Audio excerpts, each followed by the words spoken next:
Si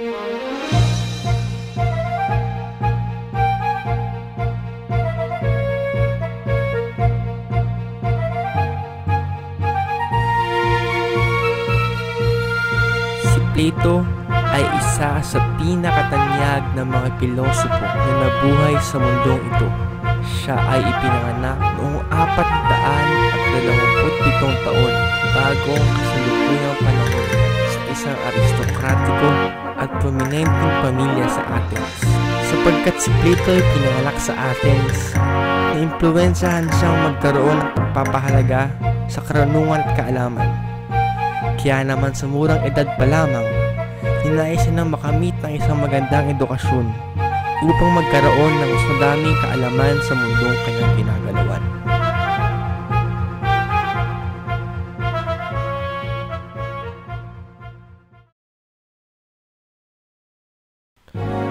Ang pagkakakilanlan ni Plato sa iba't ibang mga tao na puno ng katalinuhan at kaalaman ang nakapag-impluwensya sa kanya sa kanyang paraan ng pag-iisip. Kabilang sa mga taong ito ay si Heraclitus. Siya ang nagbigay kay Plato ng idea na ang mundo ay tuloy-tuloy na nagbabago. Sila Parmenides at Zeno naman ang nagbigay kay Plato ng idea ng pagkakaroon ng kaalaman ukol sa mabuting pagdadahilan. Ang mga Pythagorean naman ang naka-impluwensya kay Plato sa pagkakaroon ng pagpapahalaga para sa larangan ng matematika. Ngunit si Socrates ang may tuturing na may pinakamalaking impluwensya kay Plato. Ang karamihan sa kanyang mga prinsipyo ay nagpakilala sa mundo dahil kay Plato. Si Socrates ay naging guro ni Plato. Makikita natin ang kanyang malaking impluwensya kay Plato sa kanyang mga filosofiya, mga argumento at ang paggamit niya kay Socrates bilang pangunahing tauhan sa kanyang akdang The Republic.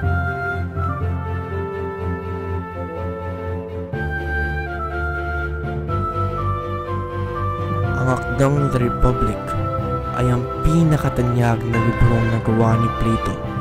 Ito ang tumatalakay sa lahat ng pilosopiyang kanyang pinaniniwalaan. Nakasaad dito ang mga pinakasimpleng prinsipyong kinakailangan para sa mabuting araw-araw na pamumuhay ng tao sa mundo. Dito pinapahalagahan ang batas at edukasyon upang sa gayon ay magkaroon ng maayos na lipunan at magkaroon ng mabuting pamumuhay ng mga taong kabilang sa lipunan ito.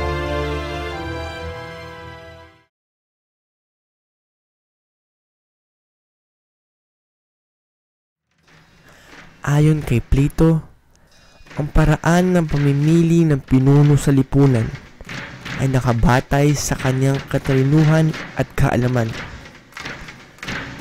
Ayon sa kanya, kinakailangan ng katalinuhan at kaalaman upang sa gayon ay mapanatili ng pinuno na maayos ang kanyang lipunan at siguraduhing masaya ang bawat isa. Hinahalin tulad ni Plato ang ugnayan ng tao sa estado sa relasyon ng magulang sa kanyang anak. Katulad ng ama o ina na pinapanatiling masaya kanyang anak, ganito rin dapat ang estado ayon kay Plato. Mas nakabubuti kung bigyang pansin ang mga pangangailangan ng tao upang sa gayon ay mabigay ang kanilang pangangailangan at mapanatili ang kanilang kasiyahan. Bagaman ng gobyerno may kapangyarihan sa paggawa ng batas, mas nakabubuti pa rin para sa kanila na konsultahin muna ang tao kung ito ba ay ayon sa kanilang kagustuhan o hindi, upang sa gayon ay hindi magkaroon ng hidwaan sa dalawang panig.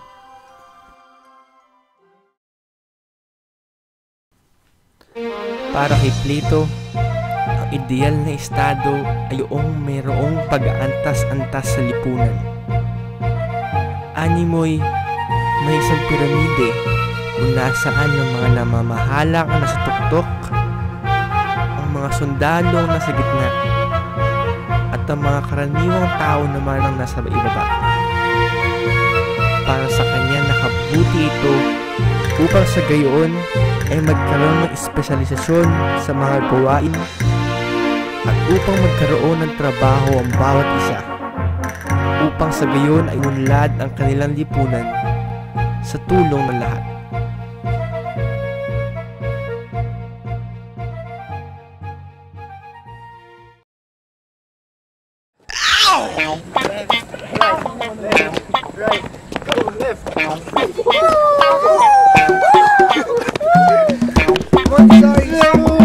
Yeah, baby, Montessori.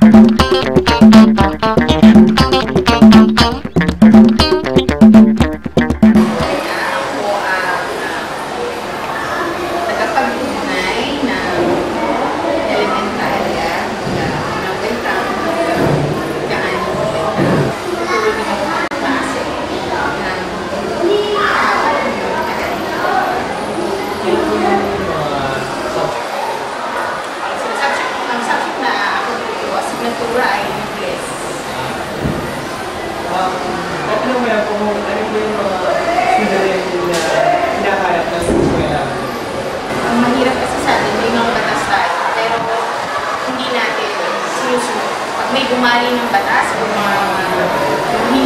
pag mayaman, pwedeng magbayad. Mahirap, nakakulong. Pero sa ibang bansa, pag nagkasala ko talaga, kulong ka. Kailangan. Kaya mayaman ka.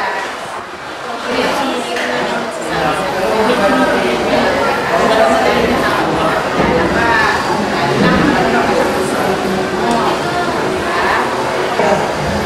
bilang kanilagan po, kayo po bilang sinuro, ano sa tingin niyo mga paraan para solusyonan yung mga maraming problema sa mga solusyon? Minsan nakakalungkot kasi parang wala na solusyon. Pero dapat yung simulayan sa bawat isa na gumawa ng kailangan, hindi mabuti,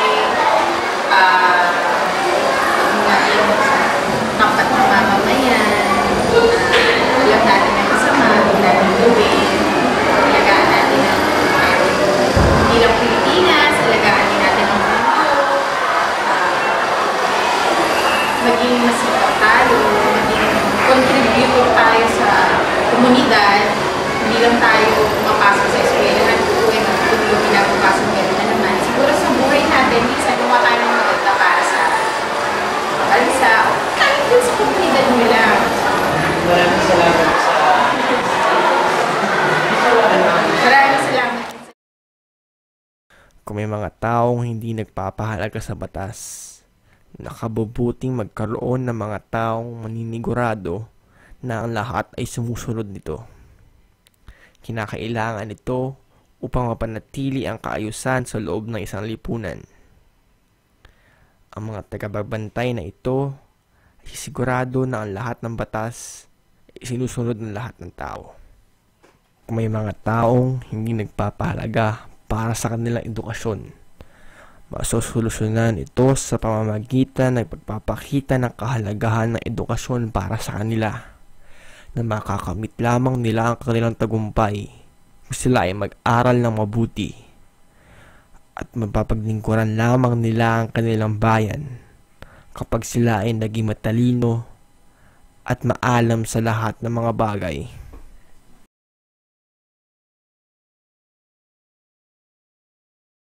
Ang problema ng aming nakapanayam ay ang pagkawala ng pagpapahalaga ng mga estudyante sa mga patakaran o rules sa kanilang paaralan. Madalas daw itong hindi sinusunod at winawalang bahala.